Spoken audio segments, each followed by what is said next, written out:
don't disagree with you. Well, I know I shouldn't have said that what people could hear. I don't like when I say things like that, like Greg Smart. That's a good idea, or I agree with you, Greg. No, It really it throws my day off. yeah. Good morning, everyone. Hope you're doing well. Just Ian and I gabbing before we connected with you. Sorry, we're a couple minutes late there getting on, but actually, what we were really talking about was going forward. So I'm Greg DeRocher, President and CEO of the Cambridge Chamber of Commerce. Of course, in your screen with the red shirt on, his head looking down is Ian McLean from the Greater Kitchener-Waterloo Chamber of Commerce. But we're talking about content that we can have for you every single week, and we were wondering whether or not we should go to every other week for the next little while. However, oddly, Ian brought up a really good point that that the election is on Monday, um, and is it Monday or Tuesday? Monday. Monday. Monday. Yep. And what we probably should do is have one next week, simply because even if we're going to try and get Flavio Volpe, he was not available this week. But I think by that time, by next Thursday, the tariffs on automobiles will be in place, I think, or something to that effect, because that was May the 2nd, I believe, that was supposed to come in.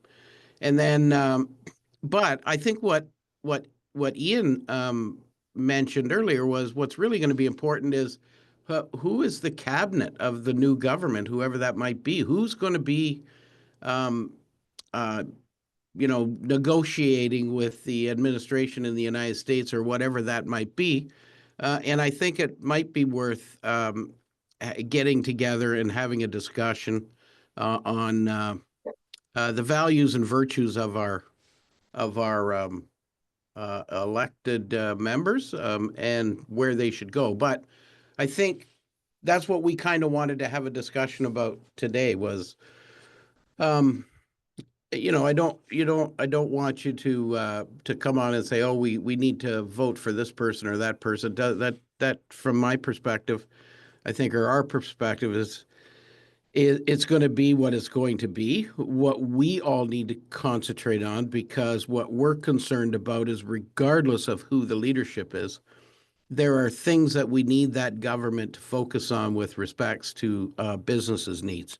And what really helps us is to hear from you, because that really helps Ian and I drive. And we largely do a lot of these bigger asks of government together, because there's strength in numbers. So we can provide over, we can go to the government and say we've got over 3,000 businesses supporting the interests of business in the region of Waterloo. So it's important for us to have that information so that we can advocate on your behalf and make sure we get the attention.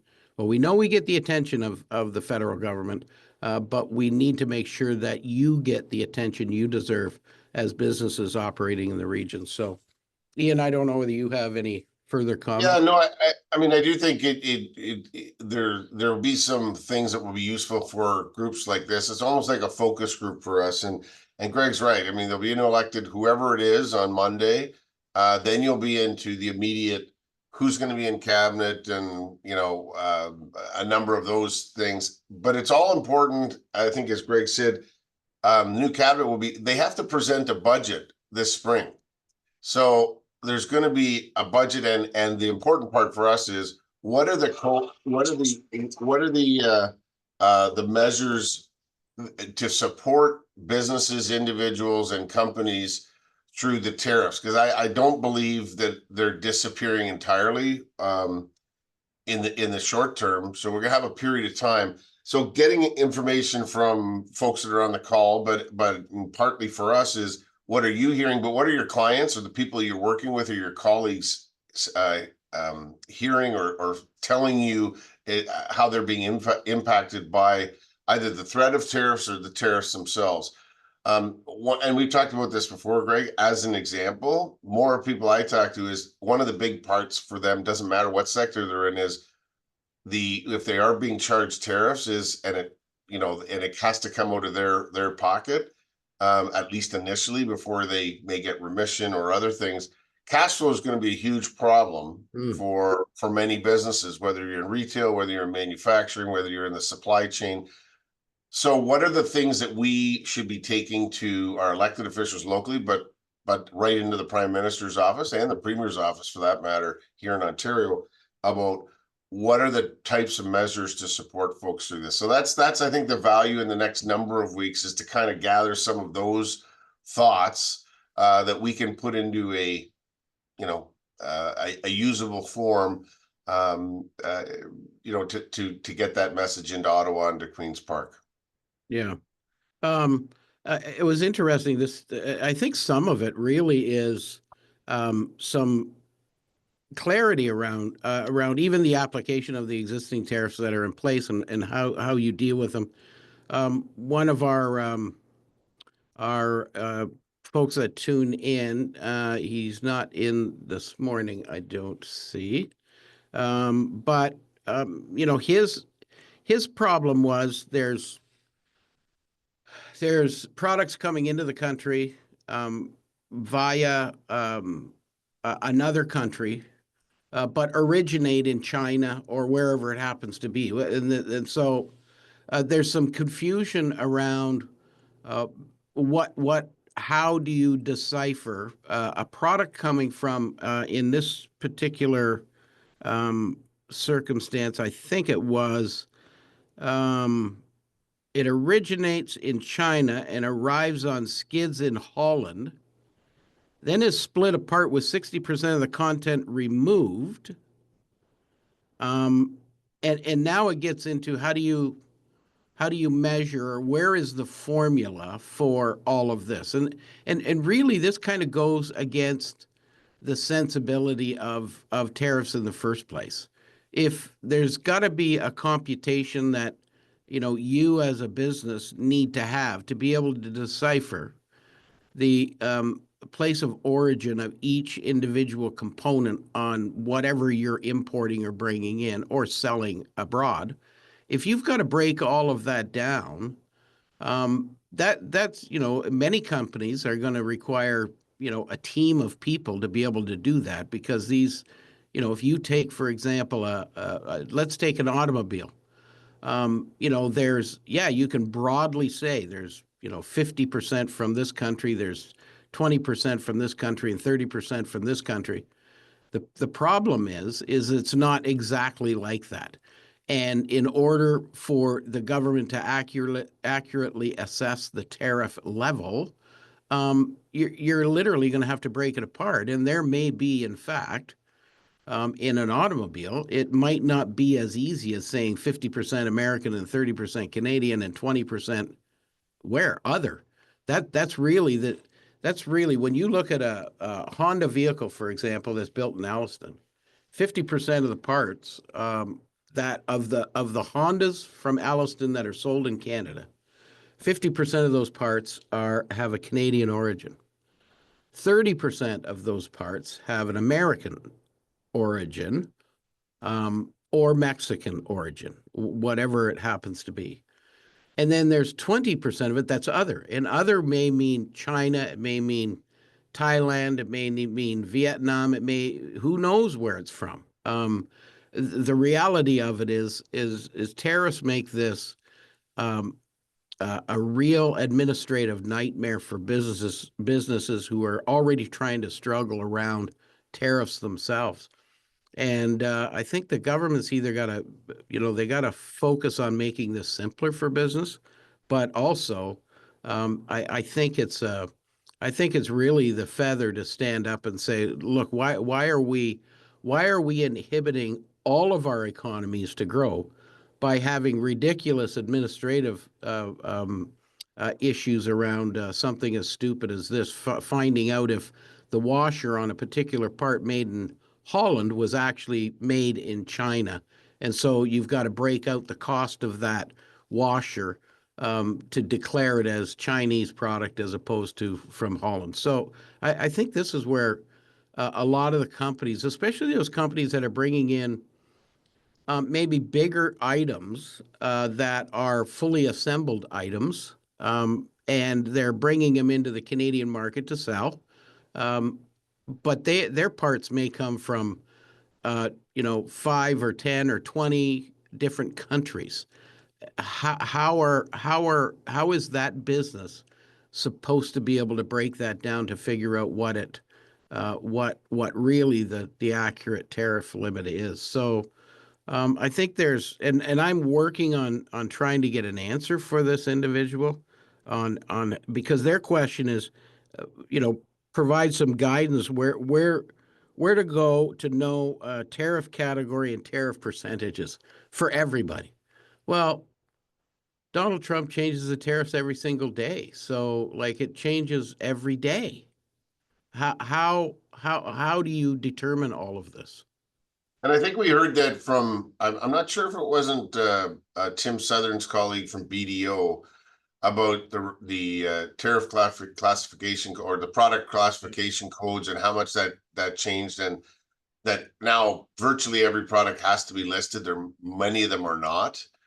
So they're sort of building it as they change the tariff. So I think these are the types of things that, I mean, and maybe we can open it up and I maybe go around and get some of the specific examples from it. The other one this week, and I was Greg, and it's a similar one, or not similar, but the impact. I was asking a manufacturer locally who was in food processing how it was affecting them. I said, well, it's a real pain, and so we need to understand how individual businesses and sectors are being impacted. Said, look, we're, I guess, in the unfortunate position that people got to eat. So whether there's tariffs on, product coming to or from China or to the U.S. that are subject to tariffs, which are in place right now, people still have to eat. On the other hand, here's where it still impacts them. I think the tariffs were in for their particular sector and product for 2 days before it was Trump had rescinded, or not rescinded, but put pause on them. 2 days of their product being shipped. Now it's a larger company, but it was $500,000 in 2 days of product being shipped. So, and I said, well, how do you finance it? He said, well, we're lucky it was only 2 days. And that will be something that government, if these are in for some period of even a short term of 6 or 8 months, it's beyond most businesses' capacity, because they're not banks. Your cash flow and your working capital are not to kind of pay those taxes over and above what your business model is. So just an order of magnitude is that people are getting caught already, even in the midst of the uncertainty and our tariffs in or out. There are already many of them in place, and it's impacting businesses already in terms of their cash flow. So it's those types of things that are very helpful for us to know when we're and what help you need to get the information you do need. So I don't know, Greg, if we want to maybe go around and pick on people and just kind of get a sense of the room. We need to hear what those impacts are, whether you're directly impacted or indirectly impacted, because maybe your suppliers are impacted, or your, not your suppliers necessarily, but maybe your customers are impacted, and what are you seeing from them? We really need to get some of this information out on the impact of tariffs. Right now it's easy to say that it's the tariff itself for some companies. It's identifying, as we heard from that other individual, identifying the country of origin and being able to, actually either put a case forward to argue a tariff application, or to be able to clearly identify it for exports, for example, or even for imports. And then the fact that there's a moving target that creates the uncertainty that business, what Ian and I always say is, business requires certainty, and uncertainty is its enemy. That's actually the enemy of business. So regardless of what the rules are going to be, good gosh, let's just decide what they're going to be so that business can then form its forecasts around it and its operation around it. And I think that's where some of the problem is. But some of your other issues would be, I noticed this morning that there were lots of reports from out of the United States anyway that there's difficulty in the fast food industry now. They're seeing the impact of the cost of goods going up because a lot of the fruits and vegetables, et cetera, are imported in and they have high tariffs on them. But also from the fact that there are impacts, slight impacts, maybe at this point, where people are getting laid off, all kinds of different things. People are worried, so they're not spending as much money, so they're not going out. And all of these things are going to, people need certainty as well. Uncertainty is going to create havoc with the consumer just as much as it's going to create havoc with business, and none of that helps the economy. So, but what are you hearing? What did Eric say here?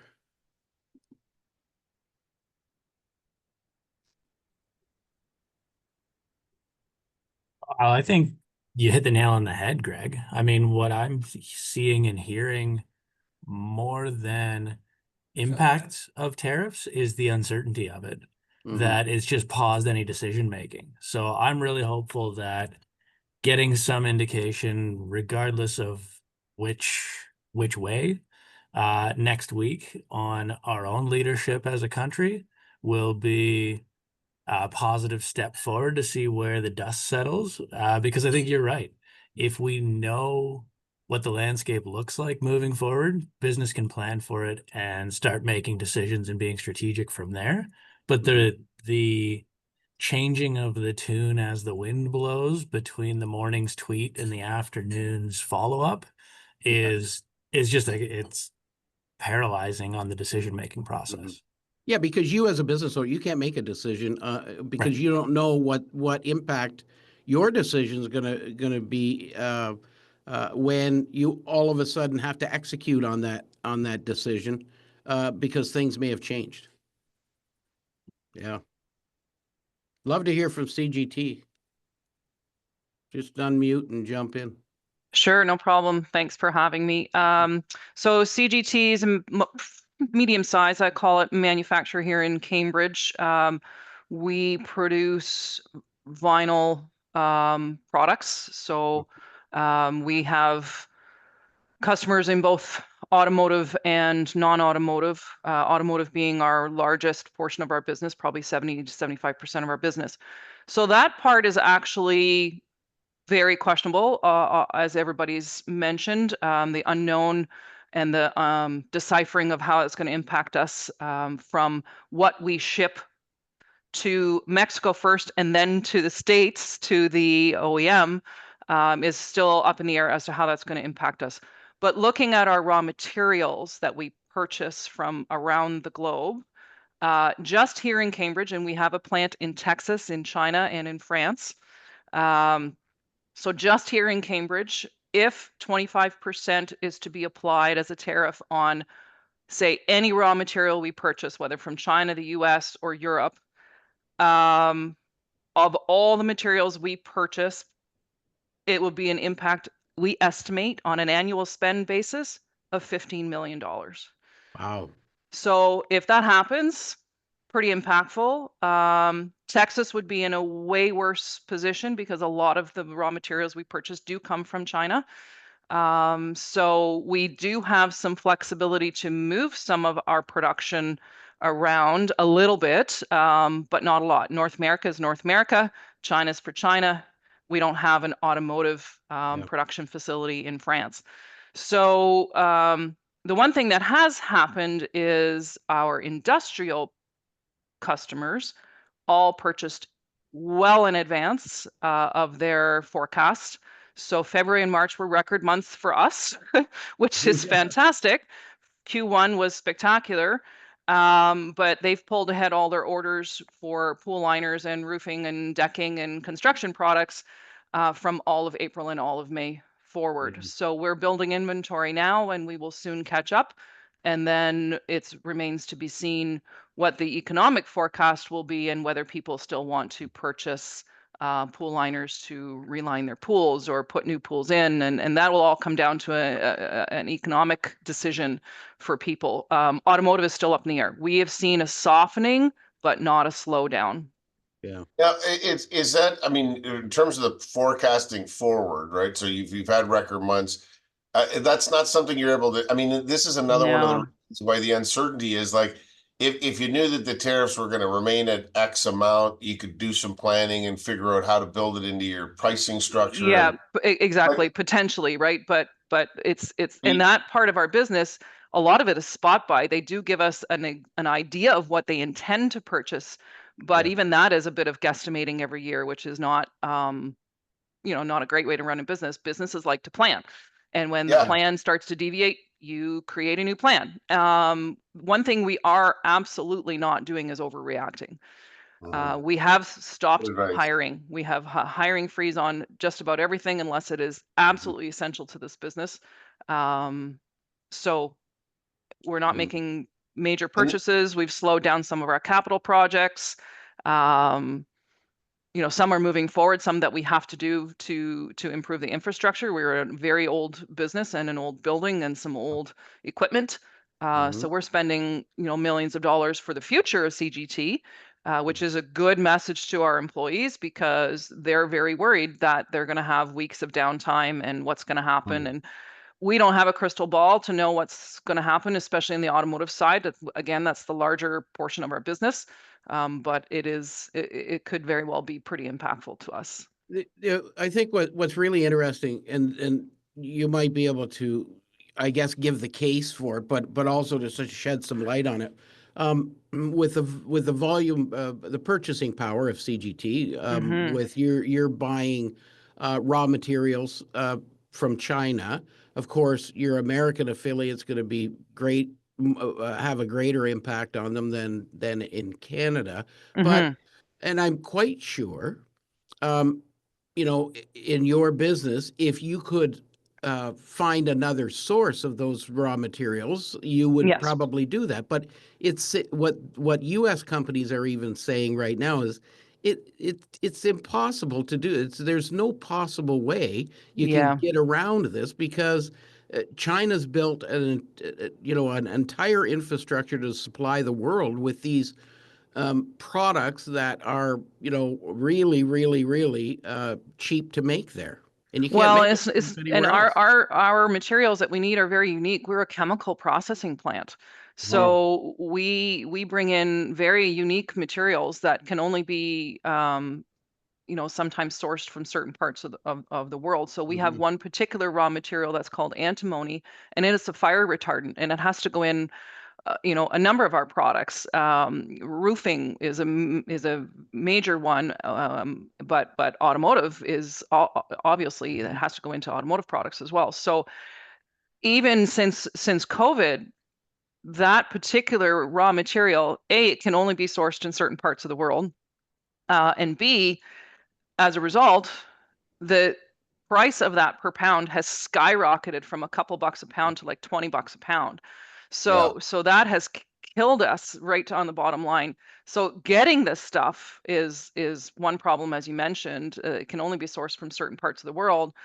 Getting it here is going to be another problem because now shipping containers are, if they're not shipping as much across the ocean from China because the Walmarts of the world or the Amazons of the world aren't getting as much orders because it's too costly to stock the shelves. This is just going to be insane, right? We all know what the potential of Yeah. this could be.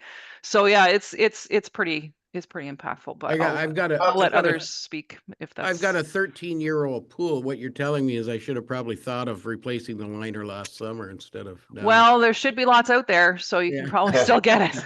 Listen, one thing that would be helpful, I know everyone's busy, but those types of examples, even in Very just a quick email that says, if you don't want to identify your company, that's fine, but at least say we're in this sector. Here's the specific things, and here's the ways we're being impacted.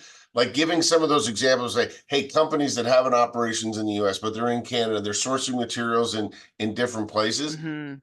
Here's some of the particulars, because that's what the federal government and Queen's Park are going to need to hear, right? Because I think in terms of supporting business, whether it's on cash flow, right? Because your costs have gone up and you're uncertain, because the supply chain gets hurt if you go, I don't know what our sales are going to be, so we're gonna Right. go on layoff. We're not going to buy products, and then Yeah. it becomes a downward spiral. Saying, oh wait, it's not as bad. Oops, there's not enough For sure. vinyl to do, and then the prices go up, and so it can be self-fulfilling. So the government Yeah. really has to understand where those vulnerabilities are. And Greg, you've identified some. We've talked about it on this show before.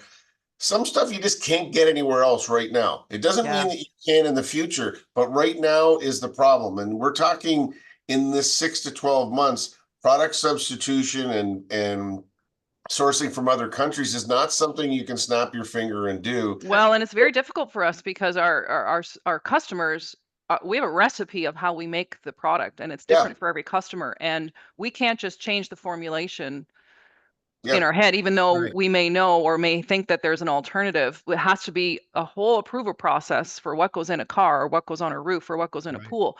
So cars, especially the automotive industry, is very structured, as you know. Yeah. So Yeah. we can't just change the formulation of what we put inside the vehicle. We did buy ahead. We bought well over $2 million in raw materials in advance and stacking it wherever we possibly can in trailers and warehouses and spending money on inventory, as well Mhm. as pulling ahead the raw materials in the hopes that we're going to need it. But yeah, it's Is there a fear also going forward that, you talked about that material from $2 a pound to about $20 a pound. Is there a fear going forward that that's not never going to come back to $2 a pound? it'll Never, never never, come never. back. We know that. It'll never come back.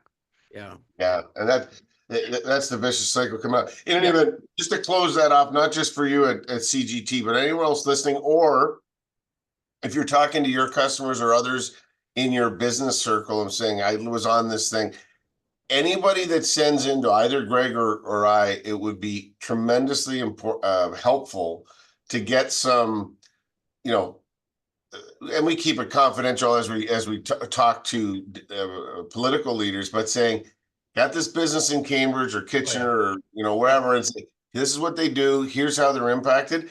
Because one thing we learned from COVID, Greg, was when left to their own devices, and it wasn't perfect how we responded, but I think on the whole, they at least got more after they kind of went, oh, here's our program, and say, well, it's not going to work. Like that doesn't fit.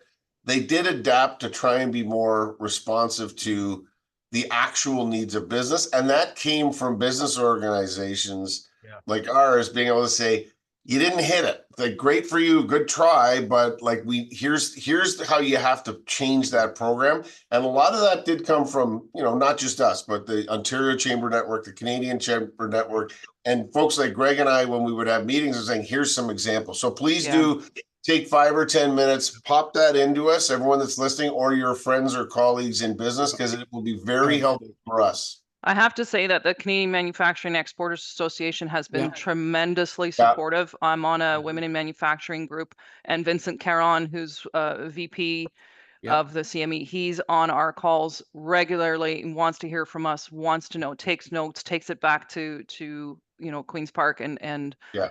his leadership there at the CME, and they've been very, very, very supportive. So anybody in manufacturing, I highly recommend Yeah. that you use them to your And advantage. another is our friends at the Excellence in Manufacturing Consortium. I mean, I know they do great seminars that are very particular for manufacturing, but we're partnering with them on our manufacturing summit. So those are the types of organizations, particularly if you're right into manufacturing, for sure. But we collaborate with them as well. Those real life examples are really what politicians are humans, and when they start hearing the human stories of people being laid off or how it's impacting business, helpful to kind of bring some color to it. Greg, I wanted to another example. Marianne, I'd like you to jump in if you possibly can. Yeah. Hi, folks. So I work for Mazak. Yeah. And I'm not sure if I'm the best person to be here with you guys. Yes, you are. But it is an honor and a pleasure. I think a lot of what our friend just said resonated a lot with us. We are trying our best to be as transparent as can be with our employees, with everything that has been happening, all the knowledge we can get about it. We've been passing it on to employees because we want them to feel safe and respected and taken care of. But it's hard because we are also facing uncertainty from our clients. So we are not directly affected, but our clients are. Lots of Yeah. them are in manufacturing. So and there were situations where salesperson was saying to us, we are not we're not buying from you guys because your manufacturing is done in the US. And that is not entirely true. We do have a factory in the US, but we also have factories in Japan, in Singapore, and we are being affected because of all this uncertainty, all this back and forth and back and forth. So Mhm. I think that is my 2 cents on it. Yeah. You know what, that's helpful, Greg, but that's been part of the conversation is there's nothing surgical about tariffs. And we've talked about this in the auto. Would you say there's 150 Canadian owned companies in auto alone in the US? And with, I don't know how many jobs, 60,000 jobs or something connected with it. I mean, it's impossible to separate things out. Completely. And you know, and people are and I think we've talked about this before. People are still, like, I would say they're royally pissed off, and so they're looking for any way they can try and fight back. And unfortunately, this is the problem when you've got the intertwined, not just auto, but supply chain in North America, and globally for that matter. Are you really penalizing who you want to penalize? And I think everyone would like to localize it to say we stop listening to Donald Trump and not having to hear his voice would be the greatest penalty we could give, but it's impossible to do that. So Yeah. Yeah, it's 172 auto parts manufacturers in the United States. 54 of them are actually in Michigan. These are companies that are solely Canadian owned. They're not U.S. companies. They're obviously their employees are all U.S. citizens, but these are companies that are owned by Canadians. And largely this was built as a result of the integrated and complex supply chain of the automotive field. And that's why these businesses were propped up in strategic locations to make sure that because the system was, you know, all the way back to the Auto Pact, it was a system that was designed to be North American centric. And you know, to have this kind of disruption after, you know, 100 years of a manufacturing system and a supply chain system being developed and built and propped up, to have this come along in the first 100 days of a new presidency is very unsettling, to say the very least. And you know, you hope that you know, cooler minds prevail, but somebody's got to figure out how to a way to give them a win, I guess, out of this. But that'll be for other groups other than the chambers of commerce up here in Canada to do, and manufacturing organizations. I can tell you though that the advisory group around the government right now, Flavio Volpe, who we've had on from the Auto Parts Manufacturers Association of Canada. It's a pretty smart group of people who have been involved not just in their particular sectors, but also been involved with past free trade agreement negotiations between the United States, Mexico, and Canada. So these are people who know their industry, but more importantly, know and understand trade. So hopefully, once our election is over, I think the big disruption right now, quite frankly, is our election. We can't make any move forward until we actually have a legitimate government in place. And who that is, I don't really care. I just want to have one you know, thankfully this will be all over with on Monday, and we'll go forward in one way or the other, and let's get this addressed and make sure that we have whatever that certainty is. Make sure that we have certainty for Canadian businesses. So Greg, I want to I'll give you an example and then kind of put it back to the group for others that might have either similar stories or can react to it. I was speaking with our friend Jim Estel from Danby in Guelph. Serial entrepreneur, was a tech guy, but now is in manufacturing. And I was calling him because he's speaking at the manufacturing summit, and we were talking about the panel he was going to be on. And I said, so how are things like? Were you on? Did you take time off at Easter, or were you traveling? Because I knew he was doing some travel. He said, no, I was working. I was in China. And he said, I had to go see firsthand how things were being impacted by the tariffs, US, Canada, all the upset. And the themes that he hit on are the ones that we've heard today. He said, everything is frozen. He said, I'm not making any decisions right now. And he's got operations in Ohio, in China. Obviously, sources material from China, has, I think, a plant somewhere in Asia as well. And he just said, everyone I talk to doesn't in any business sector, his business colleagues, every capital project's on hold. Investments in new equipment or anything, there's a lot that are just saying, until we know that where things are headed, no one will make investment decisions. And I think, I forget who it was. It may have been our friends from CGT, but or Mariana.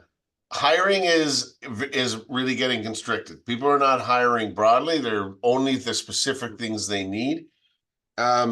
So that's a real issue. Is when you go and see it firsthand and see how it's impacting, and of course, many of the companies that are doing, they're not actually manufacturing, but they're assembling all of the component parts. So where you get all those things from, like Danby, is do a great job, but they're being impacted by all of this uncertainty from the different aspects. So if others have examples of that sort of complexity, whether it's hitting directly or not, it was interesting to hear directly from a very, very successful Canadian company who had just got back from China and heard that. The other is that I was reading or watching on the news yesterday.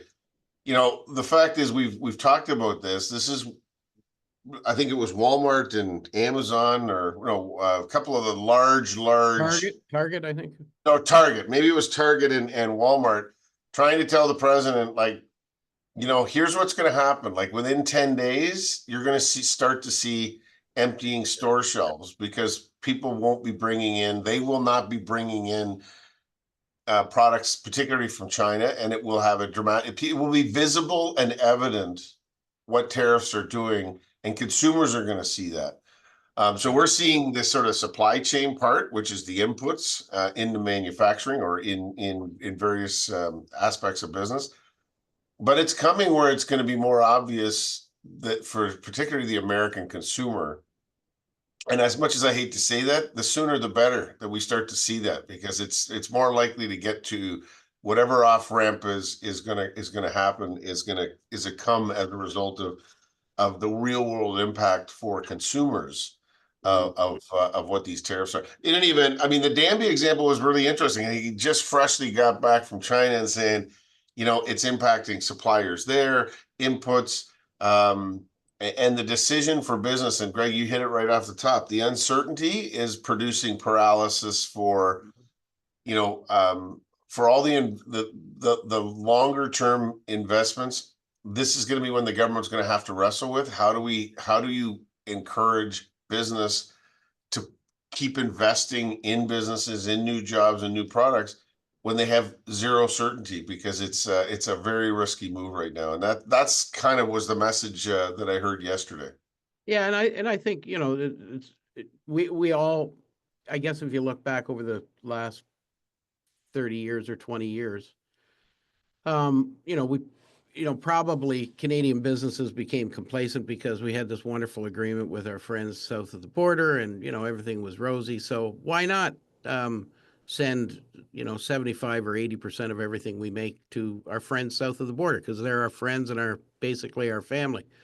And we maybe made a mistake sitting back and saying not taking advantage of the CETA agreement, although it has its complications as well, obviously. Supply chain being probably the biggest. You have to have a supply chain network before you can actually do business with other countries. The one between US, Mexico, and Canada is so refined and so well groomed over the last 30, 40 years that they're building out a new one for the European Union in spite of the fact there's more customers in the European Union than there is in the United States. So we probably should have been looking there, but I think it just hasn't been. It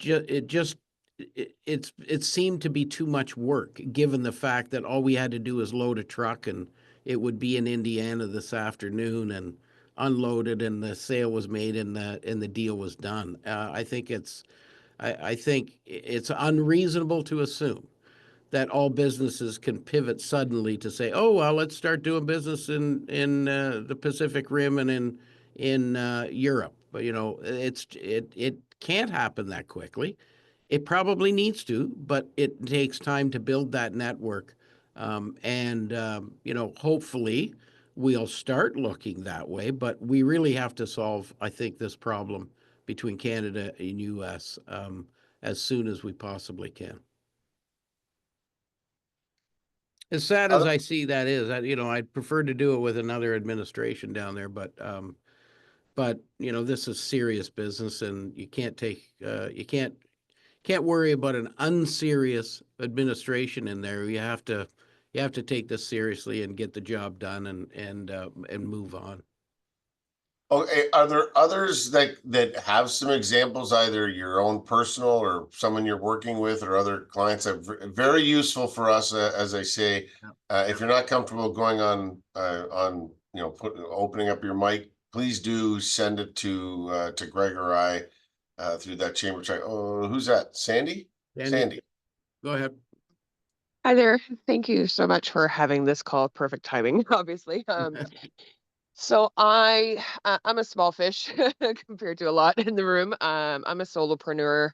I'm a mobile, holistic, and spiritual wellness business. And two of my friends actually have brick and mortar businesses, one in Hamilton, one in Toronto. And one of those two friends, they actually have employees.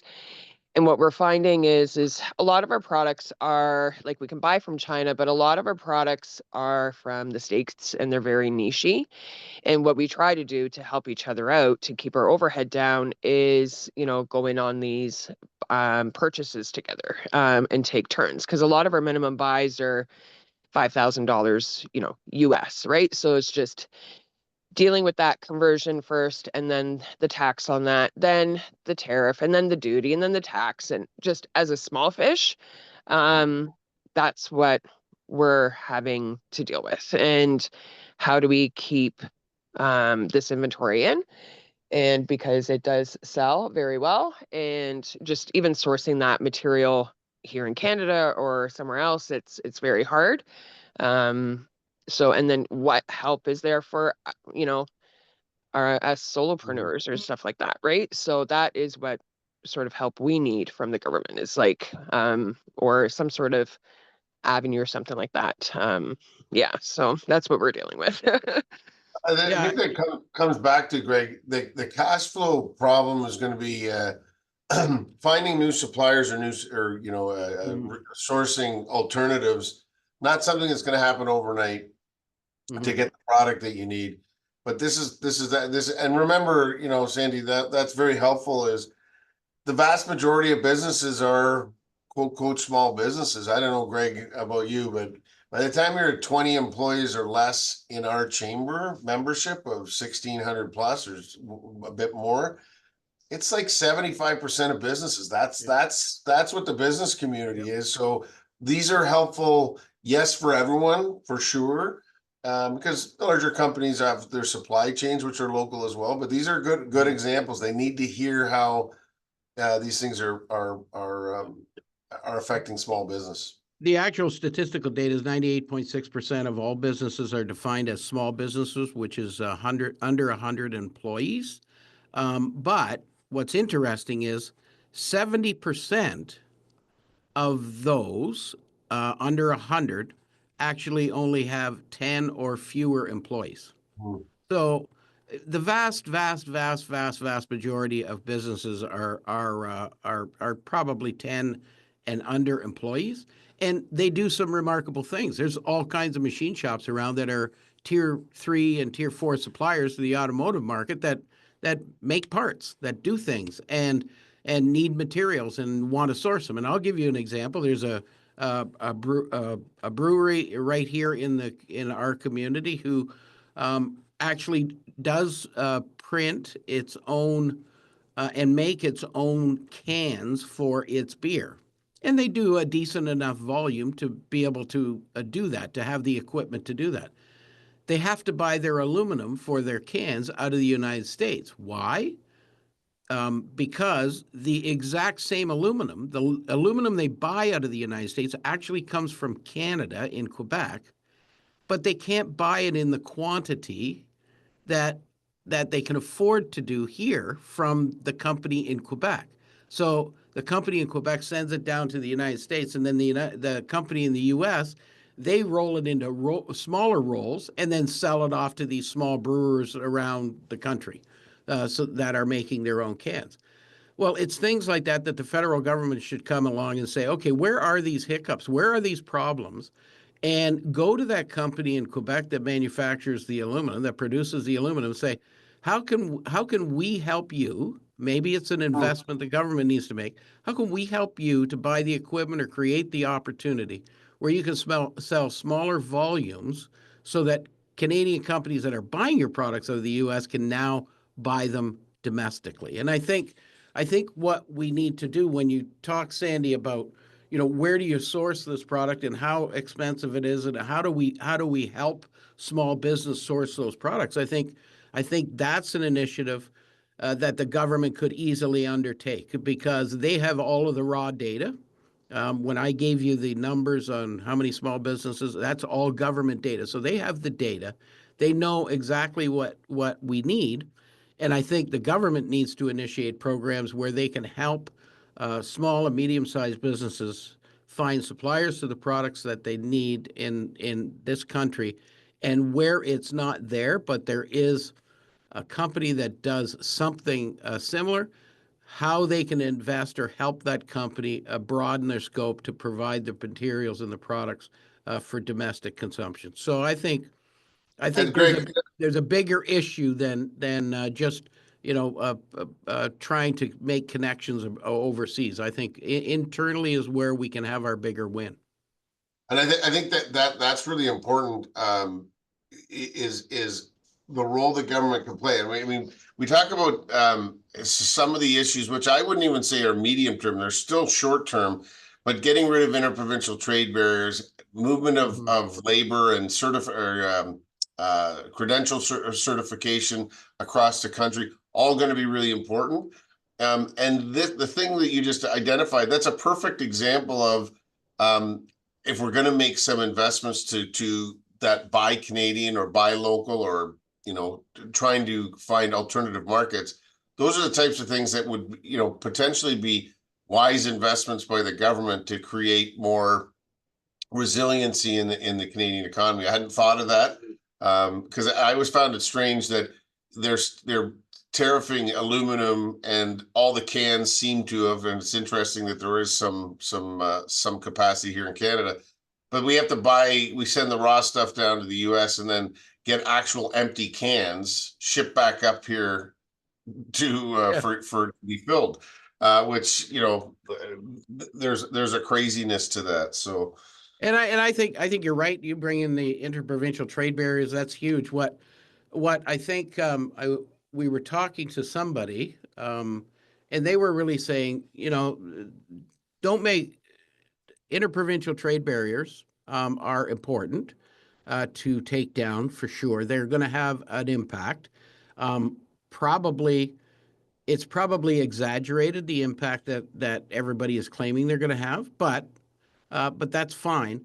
What we can do from that point on, once the barriers are now brought down, now what the government needs to do and what organizations like us need to do and what businesses need to do is start to search for that opportunity in Canada somewhere where there are no more barriers and where we can actually build on our domestic GDP for sure with those interprovincial trade barriers brought down. And I think, what we need to do is not just take them down. We need to then be proactive on building up the value of having no barriers across the country. One thing that we've been kicking around, and we haven't got there yet, and maybe in the last few minutes we have put this up, Greg. We talked about, do we do a supply chain connector trade show type of thing, or do we put? And I know Waterloo EDC's done some, Waterloo Economic Development Corporation's done some great work on behalf of the region to identify trade exposed companies and where some of their supply chains are. Well, we wanted to, and I think we're looking, and if the government wants us to do it and could provide some resources, I think we can pull this together. Like, who does what in Waterloo Region and Southern Ontario? So if you're looking to, have an alternative to a US or a Chinese supplier, who might be able to do that and have the capacity here to, that has the guts of a plant actually there and can make some modifications. And I think, would that be useful to kind of, again, we're not for profit, so we don't, it's not like we have money sitting on the sideline, but is that the sort of thing where if it was business led and we had this who does what kind of trade show and online tool, would that be something that would be useful for those of you on the call or the customers or clients you're working with? To some degree, perhaps, but for us, it's a bit of a different scenario. Yeah, because of the chemical. Distribution wide, yes. Yes. Sales wide, some of our industrial products for sure. Yep. Yeah. Okay. It's just, I mean, we're not trying to, we're not making work for ourselves. We want to try and help the business community. Absolutely. But if we go to them and say, hey, look, we don't have the resources, but if you invested some, because they will be looking for ways to spend money to make a difference. We would prefer it to be business led, where we are in close touch with actual businesses versus someone in a what do you call it, Greg? A windowless office in Ottawa. I would say that, the bureaucrat that works in an office in Ottawa with no windows in it. It does not fill me with confidence that we'll hit the mark. So, okay, that's helpful. Thank you for that feedback, because I think that's something we have been kicking around, and if we're asked, that might be one where it's worth us putting some time in, because it's not just manufacturing. That would be across the board. We can have, where do you get the products that you need for inputs into your business, whether it's manufacture or other things. Yeah, and I think Stephen points out here that it's a big advantage for manufacturers. I think it absolutely is, but there are some things you're just not going to be able to replace, right? Both, not just because you can't find the product, just because you can't do it. It's the reason why China exists, is they can make stuff a lot cheaper than anybody else can do it, because they have people, and they have a big government that has big pockets that can fund all of these things. I'll just tell you a quick one. In talking with my computer refurbisher that does all of Dell Computers refurbishing for, you'll see them online for